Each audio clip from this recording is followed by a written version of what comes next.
2024 లేదా 25లో డిగ్రీ లేదా బీటెక్ చదివారా? సాఫ్ట్‌వేర్ జాబ్ కోసం ఎదురు చూస్తున్నారా? అయితే కోడ్ జ్ఞాన్ 100 డేస్ కోర్సులో చేరండి. జాబ్ సాధించండి. నమస్తే, వెల్కమ్ టు సుమన్ టీవీ. నేను మీ జాహ్నవి. ప్రస్తుతం అంతా ఉన్నారు అడ్వకేట్ నాగరఘు గారు. నమస్తే సార్. నమస్తే సార్, ఇంతకు ముందు వీడియోలో మీరు అసలు చెక్ బౌన్స్ కి సంబంధించి ఏదో టెక్నికల్ గా ఏ విధంగా ఫైల్ చేయాలనే చెప్పారు. సో ఒకవేళ చెక్ అంటే ఫైల్ చేసిన తర్వాత కోర్టుకి ఏ విధంగా ప్రూవ్ చేయాలి చెక్ బౌన్స్ కేసుకి సంబంధించి? ఎందుకంటే ఇది ఇక్కడే బర్డెన్ ఆఫ్ ప్రూఫ్ అని ఇందాక నేను చెప్పాను. ఇక్కడే చాలా కేసులు కొంచెం ఇబ్బంది పడటం అనేది జరుగుతుంది.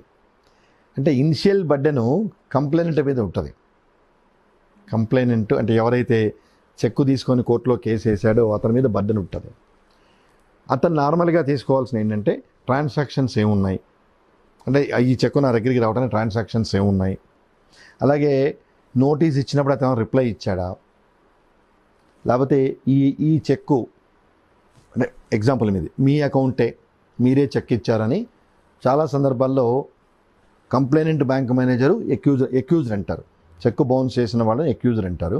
ఆ ఎక్యూజర్ బ్యాంక్ మేనేజర్ని పిలిచి కోర్టులో అడగటం జరుగుతుంది. అంటే అసలు ప్రైమా ఫేసి ఈ చెక్కు మీదా కాదా, అంటే ఎవరు ఇచ్చారో వాళ్ళదా కాదా, ఇది వాళ్ళ అకౌంటా కాదా. ఎందుకంటే చట్టంలో ఏముందంటే మేడం, ఎవరైతే అకౌంట్ మెయింటైన్ చేస్తున్నారో వాళ్ళ చెక్కు బౌన్స్ అయితేనే కేసు అని వన్ ఆఫ్ ది పాయింట్స్. అంటే మీ చెక్కు మీ అకౌంట్ నుంచి ఇచ్చి ఉండాలి. అది జాయింట్ అకౌంట్ అయింది అనుకుందాం. అంటే మీ పేరు ఇంకొకరి పేరు ఉంటుంది, మీరే సైన్ చేశారు. అప్పుడు ఆ చెక్ అసలు ప్రజెంటేషన్కే చెల్లదు. అలాగే కంపెనీ చెక్కు కరెంట్ అకౌంట్ ఇచ్చినప్పుడు కంపెనీని పార్టీ చేయకుండా, అలాగే ఆ చెక్కు మీద కంపెనీ స్టాంప్ లేకుండా మీరు సంతకం పెట్టినా అది చెల్లదు. ఎందుకంటే కంపెనీ చెక్ ఇచ్చినప్పుడు కంపెనీ జ్యూరిస్టిక్ పర్సన్ అంటారు. అంటే కంపెనీ మనిషి కాకపోయినా కంపెనీ వల్ల ఈ ట్రాన్సాక్షన్ జరిగినాయి కాబట్టి కంపెనీని కంపల్సరీగా దానిలో పార్టీ చేయాలి.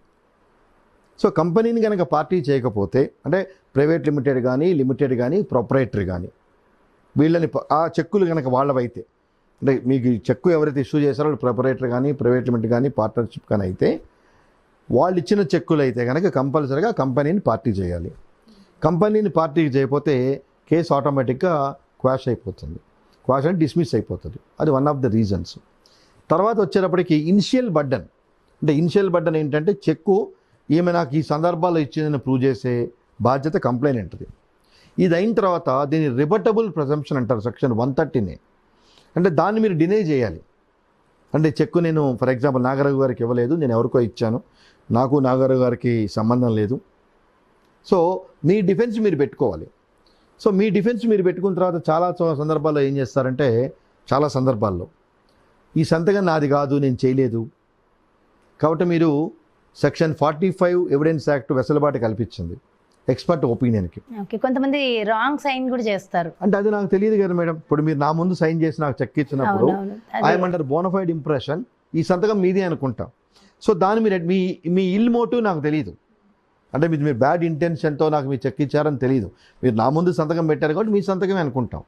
సో అందుకే ఇందాక మీకు చెప్పాను, బ్యాంకు మేనేజర్ని పిలవాల్సిన రీజన్ ఏంటంటే ఈ సంతకం మీదా కాదా అని అతన్ని మనం అడుగుతాం. సో ఆ బ్యాంకు మేనేజరు కన్సర్న్ ఆఫీసరు మీ చెక్ మీద ఉన్న సంతకాన్ని మీ అకౌంట్ ప్రకారం రికార్డ్స్ని వెరిఫై చేసి హీ విల్ కన్ఫర్మ్ ఆ సిగ్నేచర్ మీదే అని. అయినా కానీ అంటే బ్యాంకు మేనేజర్ మీ సిగ్నేచర్ కన్ఫర్మ్ చేసిన చాలా సందర్భాల్లో డినై చేసే సందర్భాలు ఉంటాయి. అంటే చెక్కు నేను ఇవ్వలేదు, సంతకం నాది కాదు, మీరు ఎక్స్పర్ట్ ఒపీనియన్కి పంపించండి. ఎందుకంటే చట్టం ఆ వెసులుబాటు కల్పించింది. సెక్షన్ 45 కింద మీరు ఎక్స్పర్ట్ ఒపీనియన్కి పంపించండి అంటే కొన్ని రైటింగ్స్ వాళ్ళు ఫైనలైజ్ చేస్తారు. అక్కడ రైటింగ్ మీది కాదు అని వచ్చింది అనుకుందాం, అదర్ ఫ్యాక్టర్స్, మరి మీ చెక్కు నా దగ్గరికి ఎలా వచ్చింది? అలాగే మీరు చెక్కు నా దగ్గరికి వచ్చినప్పుడు పోయిందని కానీ బ్యాంకుకి కానీ ఏమైనా కంప్లైంట్ ఇచ్చారా? అలాగే నోటీస్ నేను ఇచ్చినప్పుడు మీరు ఆ స్టాండ్ ఎందుకు తీసుకోలేదు? నేను నోటీస్ ఇచ్చినప్పుడు మీరు కోర్టులో డినై చేస్తున్నారు ఫస్ట్ టైం. సో మీరు నోటీస్లో రిప్లై నోటీస్ మ్యాండేటరీ కాకపోయినా it is your courtesy to respond. So అప్పుడు మీరు చెప్పకపోయినా deemed you have given a cheque for consideration.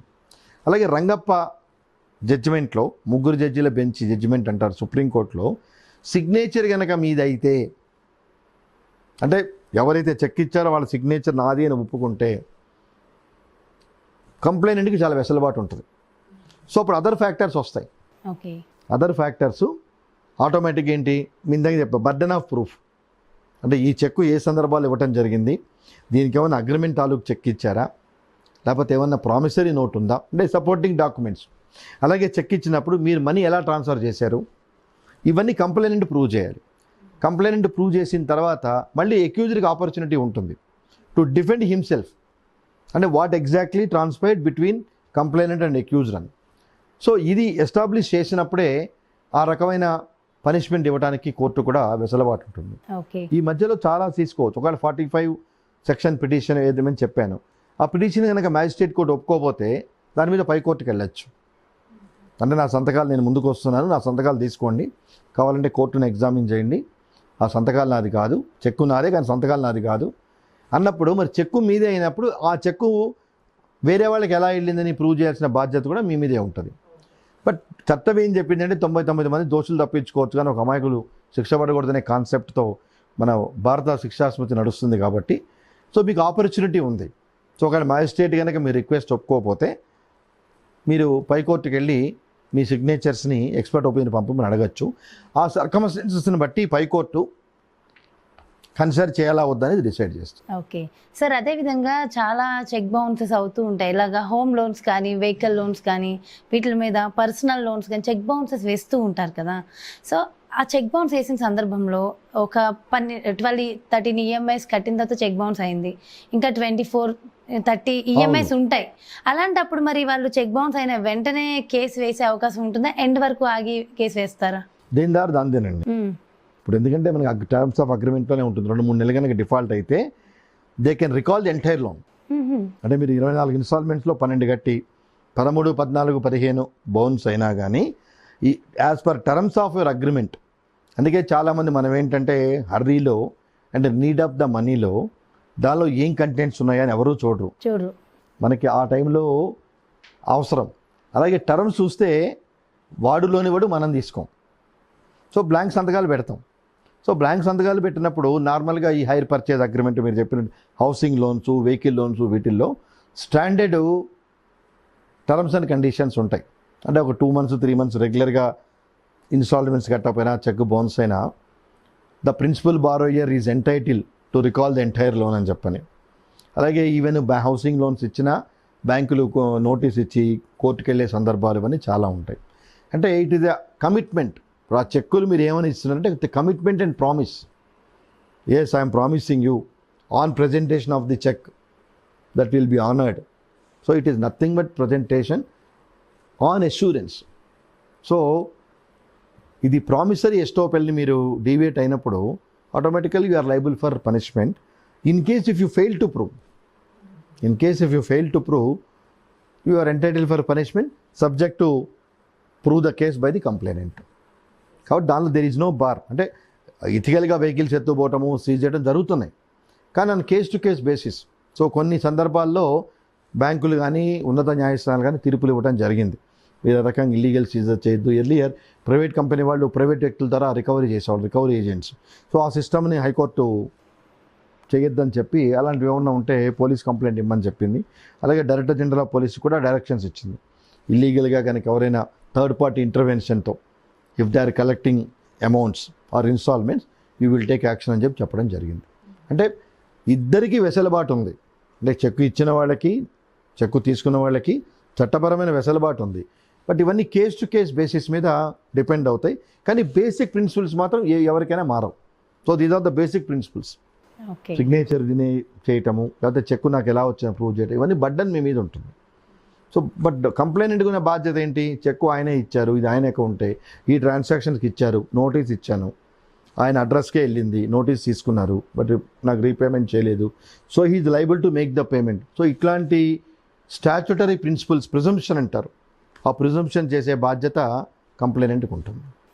Okay, అంటే ఒక్కసారి ఇలా చెక్ బౌన్స్ అయిన తర్వాత అది మళ్ళీ ఆటో డెబిట్ కాకుండా డైరెక్ట్గా కూడా పే చేసుకోవచ్చు కదా? చేసుకోవచ్చు, కానీ మీరు లెటర్ ఇవ్వాలి. లెటర్ ఇచ్చి బలాని చెక్కు వల్ల నేను ఈ అమౌంట్ కడుతున్నాను, లెటర్ అక్నాలజ్మెంట్ తీసుకుంటే భవిష్యత్తులో కేసు వేసినా, ఎందుకంటే కొన్ని కంపెనీస్లో దీని డిపార్ట్మెంట్ ఉంటాయి, చెక్ బౌన్స్ కానీ లీగల్ డిపార్ట్మెంటో ఫైనాన్స్ డిపార్ట్మెంటో ఎవరైతే నెక్స్ట్ స్టెప్ చూసేవాళ్ళు వాళ్ళకి వెళ్ళిపోతుంది.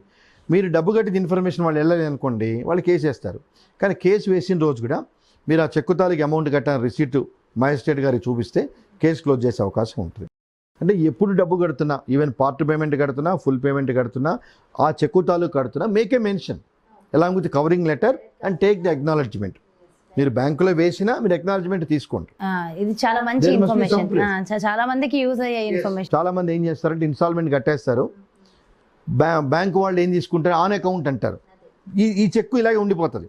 ఇప్పుడు చెక్ నెంబర్ 10 ఆన్ డిజాయినర్ అయింది, మీకు ఇంటిమేషన్ వచ్చింది, ఆ 10 తాలూకు కడుతున్నా అని కనుక ఇంటిమేషన్ వాళ్ళకి లేకపోతే ఈ చెక్ నెంబర్ 10 ఏది డిజాయినర్ అయిందో ఇది ఆటోమేటిక్గా కేసు వేస్తారు. అవును, సో తెలియక మనం ప్రూవ్ చేస్తే ఏమవుతుంది, మీరు అకౌంట్ కట్టారు తప్పితే ఈ చెక్కు కట్టలేదు అంటారు.